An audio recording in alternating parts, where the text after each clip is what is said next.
Hello everybody and welcome back to my channel. Today we're going to be learning about Hoya Carnosa Dapple Gray. So stick around and learn a little something about this beautiful Hoya with me.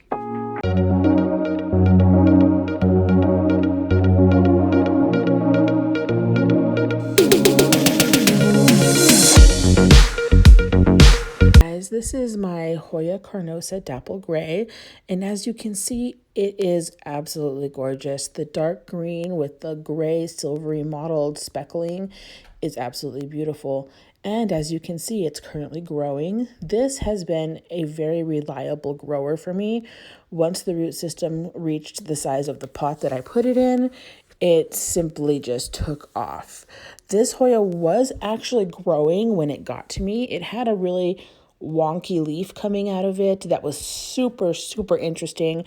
And if you know me at all, you know that I actually do really like the wonky leaves. They give it a little bit of something, but you can see the damage on this leaf that I'm showing you along the edges. And there's a reason for that damage that I will get into here in just a little bit, but just keep that in your mind. This leaf has a little bit of damage on it, and that's okay. There's a reason for it, and we'll get into that. But as you can see, this plant has tons of leaves.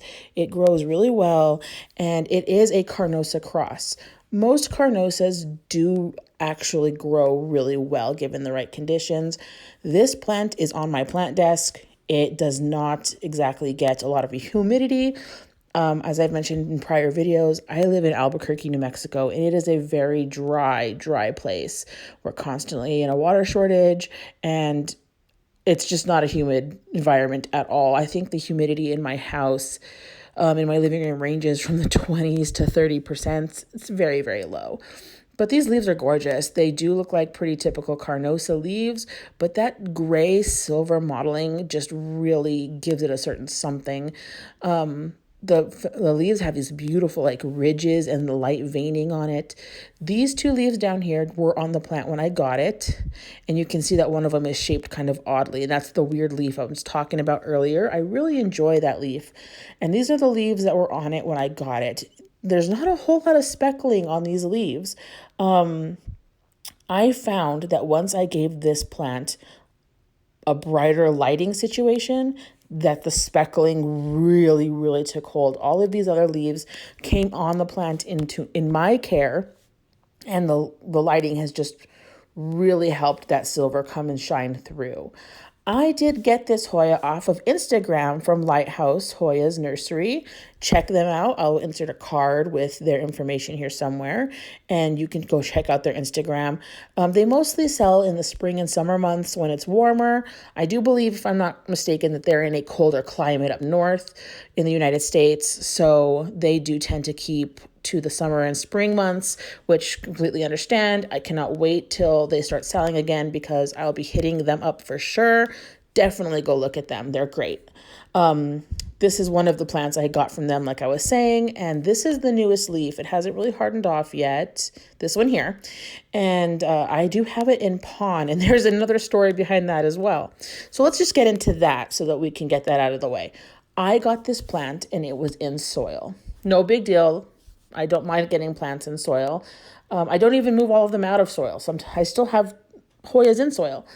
But I put it in a nice terracotta pot. It was growing leaves. And then all of a sudden, one of the leaves that grew was a little more wonky than I like. It looked a little weird. It was very yellowy, and it just didn't look very healthy. So, I took a really close look at the plant, and lo and behold, this plant had mealy bugs. This is the first and only instance I've ever had with mealy bugs. Needless to say, I probably went a little hostile onto the mealy bugs. I pulled the plant completely out of the soil and the pot it was in. I tossed the pot, the soil, everything away. I do not negotiate with terrorists, and that mealy bug needed to get out of my house. Plant, soil, gone. I put the plant under my faucet. I got the roots completely clean of all the soil, and I potted it back up in pond, and I pretty much soaked it in neem oil solution. And I haven't had a problem with it since. The plant never showed any signs of distress from being moved from soil to pond.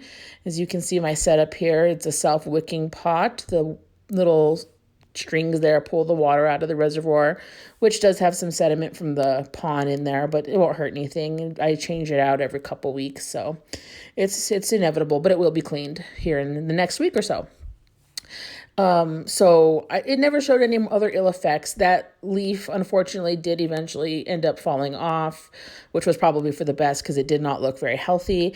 And it has just thrived since then. Pretty much every leaf I've gotten on this plant in my care has come from after I put it in pond. I do nutrient water this bi-weekly. I rinse the entire plant underwater. I run water through all the pond. I fill it up with Dynagrow nutrient water, which is just mixed as it suggests on the back of the bottle for a non-circulating hydroponic system. And every couple days or so, I squirt a little bit of water over the top of the pond just to moisten it and get the tops of the roots and all that kind of good stuff. And honestly, this plant lives its best life without any interference from me other than every 2 weeks, topping off the water reservoir, washing it out, flushing the pond, and that's it. I give it nutrient water every 2 weeks, and other than that, I don't even touch this plant. It's pretty self-sustaining in this pot, and that's one of the great things about pond. It's just so hands-off. It really relieves some of the stress of plant care for me that I don't have to be fussing with my plants every day or two. This is actually one of my favorite plants that I have. It's what people would call a common Carnosa, quote unquote, but I find some of the most common plants are some of the most rewarding plants. This is where my Dapple Gray lives. It's right here on my plant desk, surrounded by its little plant friends. It sits in the corner between two windows. This is an eastern window, and the other window is a south-facing window. So it gets plenty of good natural light. I do have grow lights clipped up above it. I use those grow lights to extend the daytime. So since it gets dark earlier now this time of year, I turn the grow lights on and give it the illusion of a longer day. And if it's a very, very cloudy day, I will probably throw the grow lights on as well, just so it can get some extra light from those. But that doesn't happen too often here in New Mexico. I use my grow lights to extend the day. It sits between these windows here in my plant corner on my plant desk, and it lives its best life. As you can see, it's thriving. I have had this plant, oh gosh, I want to say October, maybe September. I will have to go back and look, but I'll put it in the description box below to let you know when I got it. And somewhere here, I will insert a video or a picture of what it looked like when I got it, if I can find one. If you don't see that picture, that means I couldn't find one, but I should be able to. It's just beautiful. It's a gorgeous plant. I highly recommend it. Maybe we'll all get lucky and Lighthouse Hoyas will sell another one this spring. This leaf is just staring at me, so let's just admire it together. This is my Hoya clementisorum, or clandestina. Sorry, this is Hoya clandestina. So if anyone wants a video on that, leave it in the comments. I'd be love to make one on how to grow a beautiful clandestina. Other than that, that's basically where it sits. That's what it looks like. It's a great plant, and I really enjoy it. Let me know if you have any questions or comments, and I would love to answer them for you. Thank you, and I really appreciate you watching my videos and joining my channel. Have a great day.